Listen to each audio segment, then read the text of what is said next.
The rest of us did our best to pitch in when and where we could. Well, I think I'm gonna save my cake for later and pitch in and help y'all. You tell Dr. Leone we'll all pitch in and do what we can. Here. Feel free to pitch in anytime. Your daddy's gonna pitch in the World Series. If he can't pitch in 3 days. I will be if we can find a kid who can pitch in the 80s. So Seth wanted to pitch in because we wouldn't even be running this marathon if it wasn't for you.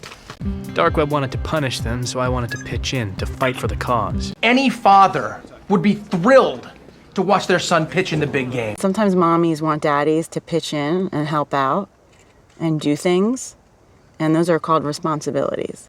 Maybe the class could pitch in and get him a present or something. If one of us had trouble, we'd all just pitch in and help him.